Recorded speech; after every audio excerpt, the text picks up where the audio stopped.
Hey guys, welcome to the BS Review. Today we're talking about Spider-Man Homecoming. I heard you were talking about me. What are you doing here?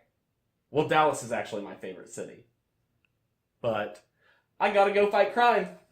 Steven, you missed the craziest thing! What? Did you start without me? Sorry, I was too excited, but Spider-Man was here! No way. Yeah. I'll have to show you the footage. It's true. We'll see. Well, now that Steven's here, we can actually get started on the video, and this is going to be full of spoilers for the new Spider-Man Homecoming movie, so if you clicked on the wrong video and thought this was the spoiler-free one, we will have it linked up here. Or if you are here to come watch spoilers, you're in the right place, and let's get started. Let's get into it. We liked this movie. It was pretty well done. I thought that the pacing was good. I didn't really have any huge complaints about it. No, we had some more nitpicky things that we wanted to talk about in this video specifically for all the spoiler things, and it's not a perfect movie. I think it was a little overhyped on, the interwebs. Definitely overhyped. Yeah, but it was still overall a great movie. Well, let's get into some things that we actually really liked about this movie. First off, I think Tom Holland's really good as Spider-Man. I think he did a really good job. I think so too. I was pretty skeptical about him at first, but I really liked him. And I actually thought he brought a surprising amount of emotion to the role. Yeah, I think he can do the, goofy, headstrong, has fun kid, but also have the utterly broken and needing to push through and become the superhero he will be one day. Yeah, I think in his face throughout the movie, you can see the weight on his shoulders that he's carrying trying to be Spider-Man while trying to have this normal life. Yeah, and there's this scene towards the middle to the end of the movie where he's talking to Tony on the roof, and Tony's like, well, you're 14. He's like, I'm 15. And I'm like, he's only 15. You have to remember that when you're watching all this. As a 15-year-old, I wouldn't have been able to handle this stuff. Another thing that was really great about this movie was the villain, and I think for Spider-Man movies, you have to have a strong villain. Mm-hmm. You just do. And Michael Keaton knocked it out of the park. I think he was excellent, and I think the way they portrayed him as having that under layer of still being a good guy aspect brought a lot of depth to the character. Yeah, the fact that he had a family, and he's like, no, I'm trying to provide for my family, and he was more of a thief than a killer, because there's several points where you see him about to be able to do the killing blow on Peter, and then he decides to go, you know what, I'm going to go for the loot instead. I'm not going to kill him, even though I could here. Yeah, and the fact that at the very end he decides not to give away Peter's identity, I think was very telling of his character. So even though he's done all these terrible things, he's not evil to the core. And Michael Keaton had one of the coolest twists of the movie that I really didn't expect. That Liz, it's Peter Parker's love interest for the movie and who he's kind of pining after, he's going to homecoming with her, and he shows up to pick her up, and who opens the door to her house but Michael Keaton? We're literally sitting in the theater, and I was like, what? We were like, oh my gosh. I was like, I did not expect that. I absolutely wasn't expecting that, and I think it was really surprising, and I really enjoy when movies completely catch me off guard, because I feel like I tend to figure out those twists pretty quickly, and this one was not expecting.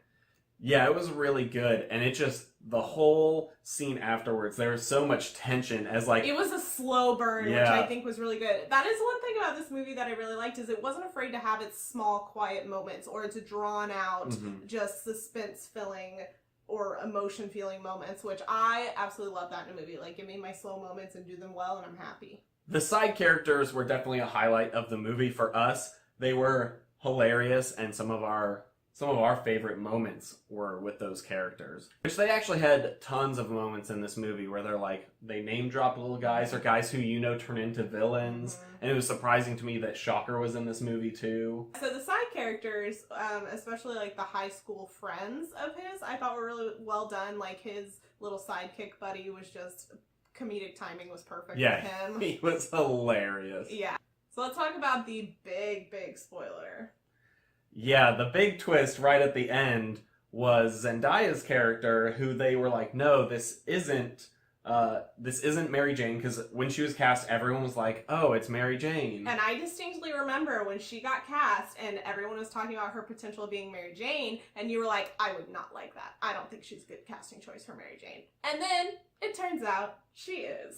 I liked it. She was one of my favorite characters in the whole movie. She was hilarious, and the fact that it was just such a different take on an MJ, that she's not going to be taking any shit from anyone, and also, she's hilarious. I think that once they start developing their relationship in future movies, they're gonna have really good chemistry, because you didn't get to see them interact too much in this movie. It's more her just being snarky towards him. But the two of them in real life, Zendaya and Tom Holland, are like best friends. Did you know that? I didn't know They're that. really good friends. They've worked together before on That'll be things. good. Like, they know each other pretty well, supposedly. And so I think that they'll have good chemistry because of that. Yeah, they'll be able to bring that on screen. There are a lot of references to either the source material or the past iterations of Spider-Man, like the other series of them, and I thought those were interesting. Like the fact that when Liz is falling down the elevator shaft and he has to like save her, I'm like, all right, you're killing someone off again. You already did it with Gwen. You can't do it. Stop. Yeah, it was a very clear reference to Amazing Spider-Man 2, and a very clear message. They're like, we're not going to do that. Yeah. And then, I mean, even Liz's dad being involved with the whole Spider-Man thing and knowing his identity by the end of it, I think was a little similar to Amazing Spider-Man as well, because Gwen's dad I guess knows that's that. true, yeah. It's not super direct, but it's there. Yeah, there are notes from those other films, and I think that goes back to what we said before, that, like, some of it is, like, homage, and some of it is, like, just taking those same cues of, Spider-Man movies. In the end credit scene, they had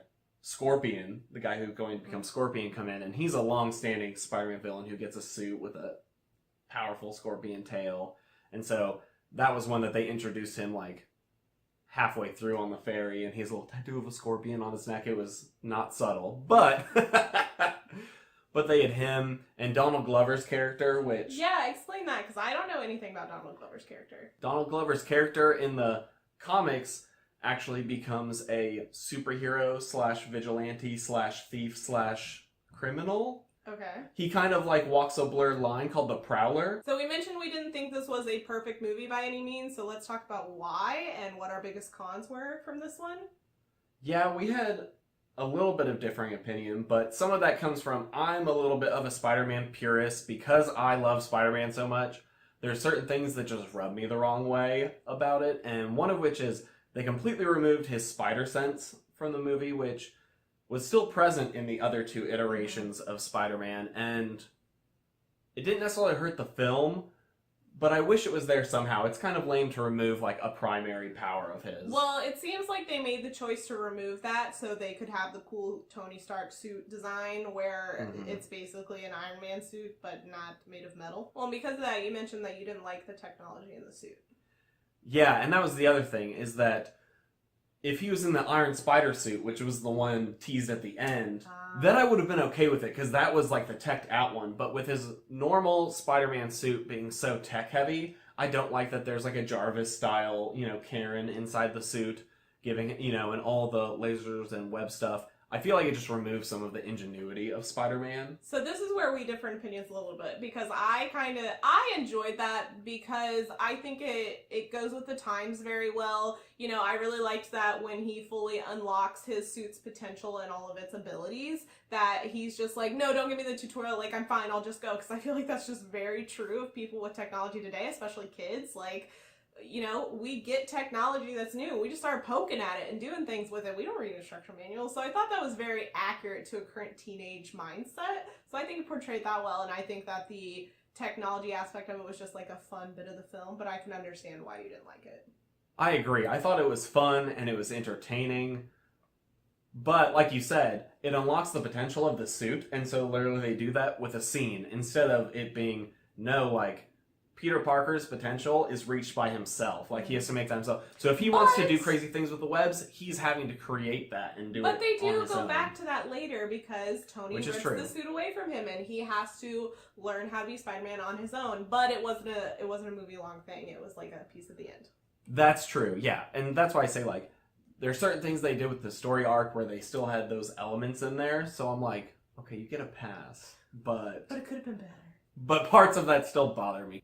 One complaint I had about the movie, which I know that we differ in opinion on this one, is that I didn't really think that Tony needed to be in this movie at all. I honestly thought it made Peter Parker a little bit weaker of a character, having him constantly pop in to give him the support the whole time. So here's my reasoning for thinking he's necessary. So you know how in so like for example TV shows like Supergirl where everything is going to shit and we're just like why would Superman not pop in? I don't understand. Why would he just leave her alone? Like I think that if you had a Spider-Man movie where he's already been introduced in another movie, so we know the Avengers are aware of him and we know that Tony's already kind of cultivating his upbringing, that it wouldn't make sense for all of this stuff to be going down and for Tony to not step in here and there. You know what? That is a very fair argument. So I think that wraps up most of our thoughts about this movie, spoiler-wise. If you have any thoughts that are in agreement with us or differing from us, please let us know either in the comments or in social media. We'll have all of our links down below. If you enjoyed this video, please give us a like down below and go ahead and subscribe. We put out a lot of stuff like this. We love doing movie reviews. And if you want to check out some of those other kinds of videos, you guys can look right over there. And we'll see you in our next video. Bye. Because I want to talk about the MVS too. Ah! Doctors! Why you hurting Capaldi? They got big. Don't touch it. Take up big heads.